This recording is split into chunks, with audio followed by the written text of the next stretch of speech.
મિત્રો, પ્રેમ વંદન, જય શ્રી કૃષ્ણ, વાસુદેવ સર્વ. હોવાનો આનંદ ક્ષણમાં જ શક્ય છે.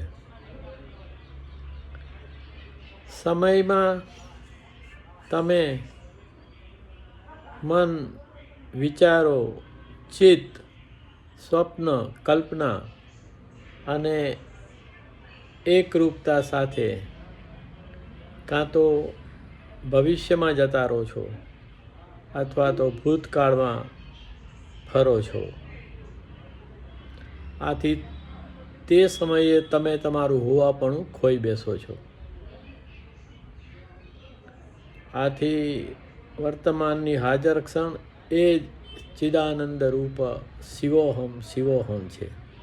એક નાનકડી રચના રજૂ કરું છું.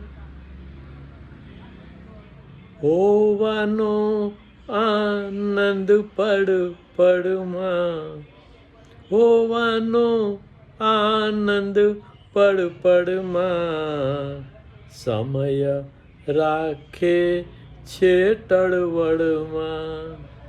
હોવાનો આનંદ પડ પડમાં, સમય રાખે છે ટળવળમાં. સ્વપ્ન કલ્પના ને એક રૂપતા, સ્વપ્ન કલ્પના ને એક રૂપતા, આભાસ મહી રાખે જળહળમાં. સ્વપ્ન કલ્પના ને એક રૂપતા, આભાસ મહી રાખે જળહળમાં. તો આપણે જળહળ તો રહીએ જ છીએ, કારણ કે સ્વપ્ન કલ્પના જેવા એ ભ્રમણા આપણને સદા આનંદમાં જ રાખે છે. તો આ આભાસ છે અને છતાં પણ આપણને એમ લાગીએ છીએ કે એમાં આપણે જળહળ છીએ.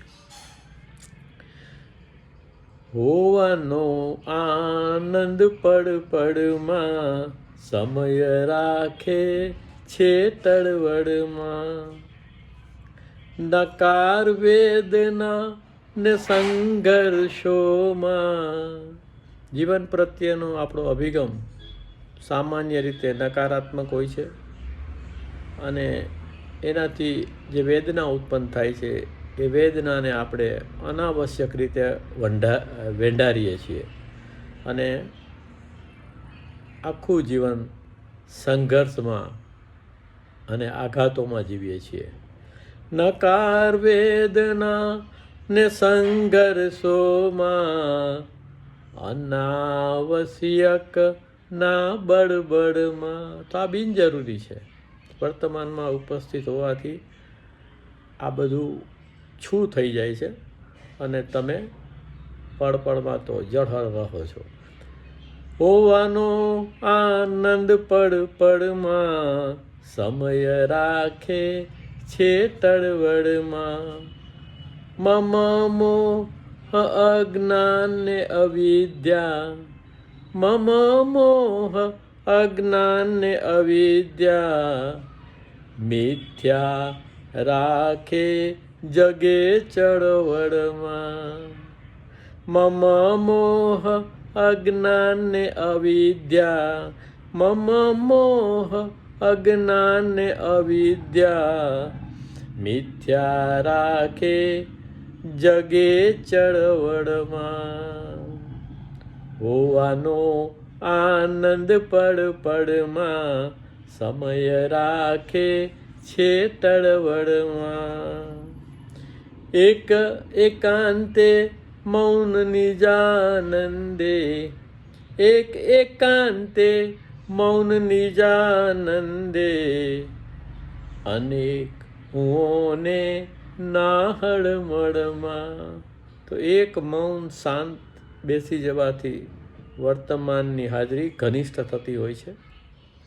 એક એકાંતે મૌની જાનંદે, એક એકાંતે મૌની જાનંદે, અનેક હુઓને નાહળમળમાં, હોવાનો આનંદ પળ પળમાં, સમય રાખે છે તળવળમાં.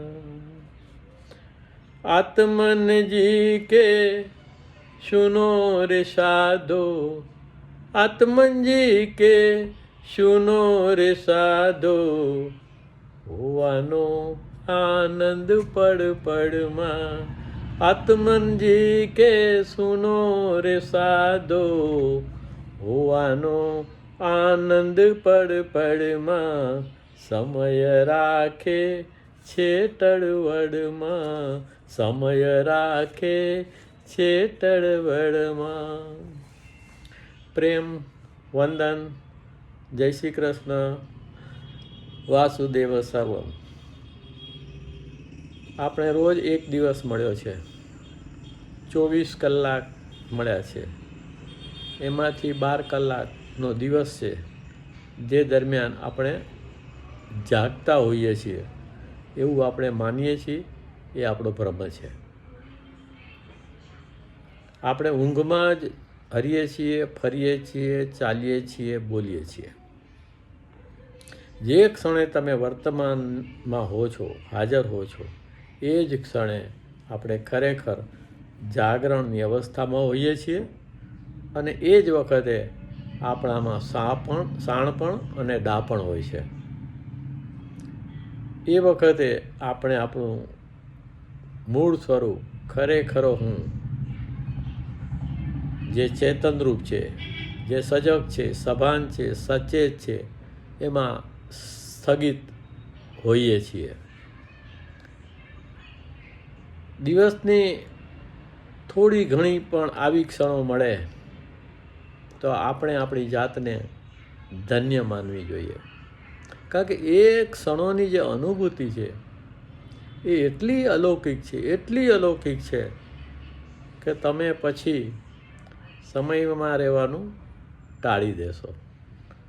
તમને એમ થશે કે એક મૌન શાંત પલાઠી વાળીને બુદ્ધની જેમ અપદીપ થઈને બેઠા રહીએ. તો એ આનંદ નિજાનંદ છે, એ સત્ય છે, એ પ્રેમ છે, એ તમારું હોવાપણું છે, એ તમારી નિજ સ્થિતિ છે, એ તમારી બ્રાહ્મી સ્થિતિ છે. ત્યાં હું પણ નથી હોતો, ઈશ્વર પણ નથી હોતો. એક એવો આનંદ છે કે જેને શબ્દમાં કંડારી શકાય એવું નથી. વર્તમાનમાં હાજર રહેવા માટે ઘણા સંતોએ સરસ સરસ પુસ્તકો લખ્યા છે. એનું વાંચન પઠન કરી અને જે વર્તમાનમાં ઉપસ્થિત રહેવાની વિધિઓ છે એનો સઘન અભ્યાસ કરવો જોઈએ. એકહાર્ટ ટોલ નામના સંત વર્તમાનને હંમેશા ખૂબ ગાયો છે. એ સિવાય પણ જે પ્રબુદ્ધ માણસો થઈ ગયા છે એમનો અલ્ટિમેટ મેસેજ તો જે છે તે છે એ છે, અને એમાં તમે ઉપસ્થિત રહો તો બધું જ છે, અને બાકી આખી જિંદગી કશું જ પણ નથી, કશું જ પણ નથી. માત્ર ને માત્ર બ્રહ્મની જિંદગી છે. પ્રેમ વંદન. જય શ્રી કૃષ્ણ. વાસુદેવ સર્વમ. કૃષ્ણાત પરમ કિમપી તત્વમહમ ન જાને. ઈશ્વર પરમઃ કૃષ્ણ સચ્ચિદાનંદ વિગ્રહ અનાદિર આદિર ગોવિંદ સર્વકારણ કારણમ.